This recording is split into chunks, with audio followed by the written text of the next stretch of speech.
Okay, without further ado, let me jump right into the guest trends product. So when you think about it, hotels want to make sure that their reputation is better than their competitors, meaning your comp set. Because when people look at hotels, they're not looking at everybody in the marketplace. They're looking at people they can afford, which is typically how the brands determine your comp set. So from that perspective, we come in, we answer all the reviews, including Medallia. We average about 25 hours response time right now. That seems to be coming down little by little. We're hoping to get to 24 here in the next couple months. We answer Medallia always within 24 hours. We know you guys have a situation with Medallia. You got to make sure those reviews are answered with a positive approach. When it comes to the AI side of it, we just got done doing a major revamp on our entire process or technology. But my belief with AI is this, is that you need to have it. It's a world we live in now. It's a must-have, but you don't want to walk away from what's gotten you to where you've been so far, and that's that personal interface, that personal touch. And I believe that that's really the way it should work, is have a human AI response to every review we write. So every review is customizable, talks about the customer's issues if they have any, or their positive feedback if they gave us positive feedback. And really at the end of the day, it's an opportunity, if you think about it, to market to people that have not bought a room yet. People don't call you at the hotel and say, hey, I'm thinking about coming in and buying a room. They just look at you. They look at your competitors, whoever looks the best online in comparison to the price they choose, and they book a room. This is an opportunity for us and for you to talk to those travelers before they make the decision to buy and convince them that we have the best product in the marketplace. When it comes to the dashboard, we're really proud about the new dashboard we put together because it gives you an opportunity to look at what's going on. Now, I realize Medallia has this kind of system in their operations, but the bottom line is you want to have it at your fingertips. You want to know about it in comparison to what's going on right now. So we put this in front of you on a weekly or monthly basis where you can log in anytime and take a look. What we do here is we compare your hotel again against the comp set.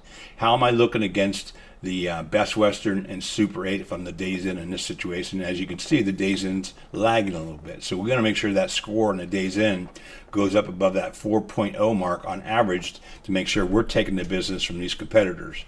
On the right side of the screen, you can see how they're trending because, let's face it, who knows how to look back 6 months or a year from now and say, what are we doing? Are we going up or down, or are we staying the same? We track that for you as well. And then we also give you a product that gives you some information about what's going on with the last 10 reviews. Travelers these days are in a hurry. We look at about 10 reviews before we make a buying decision to either buy your hotel or buy someone else. What they say, and this is backed up by ChatGPT, of course, is that you're allowed to have about 15% of the last 10 reviews to be bad. People aren't going to look at page 2. They're not going to look at page 3. They're going to make a buying decision in that first 10 reviews. And according to what I believe for the last 15 years and what ChatGPT is saying now, it's about 15% of your reviews.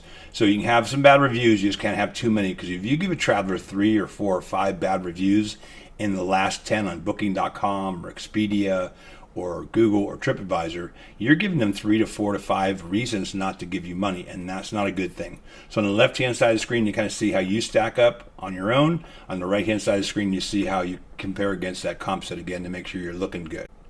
And last but not certainly least, on the dashboard, we show you what the guests are saying, that guest sentiment about what's going on. So you can see that certain things are coming back very positive, but maybe you have an issue with cleanliness or there's an issue with the pool. That's going to show up in your review responses. And who has the time to go back and look at the last 6 months worth of responses to find that information? We summarize it, put it right here in the dashboard so you can see at any given time what one or many of your hotels are looking like online. And on the right-hand side, we show you how to stack up on the social media side as well. You can kind of turn that on or off if you want. And if you're a management company or a multi-owner, this is going to give you a great snapshot to tell you what's going on with each one of your hotels at a glance. Let's face it, if you have multiple hotels, that means you have multiple challenges going on every single day. We want to make it easy on you as an owner or a management company to say, hey, what's going on with my hotels? This lets you look at the hotels, compare how they're looking. If one of them is having a problem with maybe dropping as far as their trend goes, or maybe they got a lot of bad comments coming in, or they're above that 15% mark on the bad reviews in the last 10, you're going to see it right here. You can address the issue right away and get a cap on it and make sure that hotel knows it. This is super important to revenue, is making sure our reputations look. This is perhaps the most difficult part of the whole reputation process, and that's getting good reviews coming in. But it's probably the most important of all of it, because at the end of the day, you always want your reviews to be fresh. You want to make sure you maintain that 15% or lower of bad reviews online at any given time in that first 10. and make sure guests know that you care about them and care about what their experiences were. So here's how this works. When you think about the psychology of a review, a person comes and checks into one of your hotels. They have expectations. You do as well as them once they check in. And tomorrow when they check out, if everything goes according to plan, they don't write your review because they feel like they paid you for that room. So we have to go the extra mile when they're coming in, do the little things that make the difference, and then give them an easy way to write a good review because, let's face it, if they're going to give you a review, they have to want to. It's kind of like a favor if you think about it. So what we do in that situation is we make the technology really simple. We allow them to either scan a QR code at your front desk, scan a QR code off someone's phone that's working there that says, hey, give us a review, or maybe you have table tents in the room, they can scan that. So once that happens, they get it sent to their phone either via email or text. And then once they get that, it says, hey, give us a score. Because in many cases, we don't know if they're happy or upset if we haven't talked to them personally at the front desk. They might be checking out and leaving a room key in the room.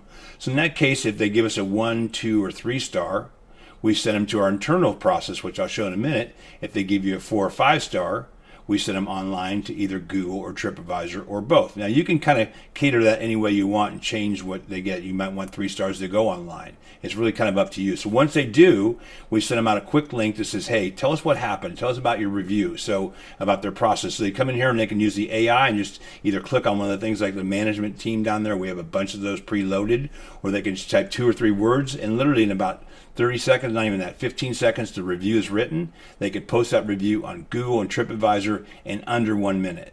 Then what happens is once they post it on Google, obviously we're going to answer that review within 25 hours. And then we're going to send them out a thank you to say, hey, thank you so much for posting that wonderful review. So keep it in mind, when you ask someone for a review, you're asking them for a favor. You got to make it easy.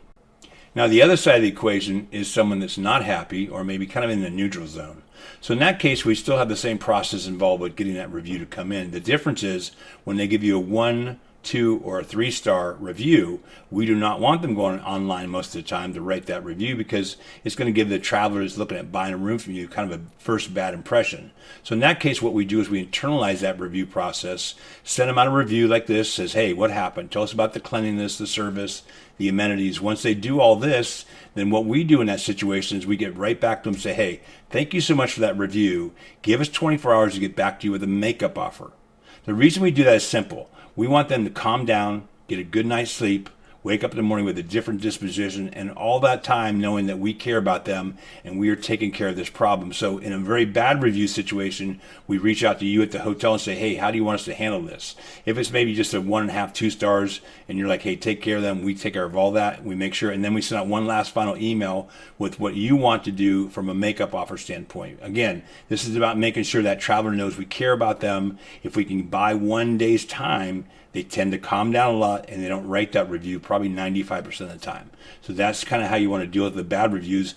And when you intercept bad reviews, they're not going online, obviously. But if they do slip by one and get online, answering them with a positive response 82% of the time will neutralize that bad review in the traveler's mind. In closing, I'm going to go back to the traveler and that request for the review. We want to make it simple on them so they can get in, write a review, and post it in under 1 minute. So in that situation, let's say the traveler says, I have impeccable service. They can go in there and put that in. The AI starts to analyze it. And 10 seconds later, the AI has written a whole response. They can copy it right there, paste it on TripAdvisor, and paste it on Google, and be done with it in a matter of 1 minute. So from that perspective, we want to make it simple and keep it easy. My name is Steve Lewis. Thank you so much for watching this. Here's my contact information. Feel free to write it down. If you ever want to ask me any questions or call me directly, please do. And thank you so much. Have a wonderful day.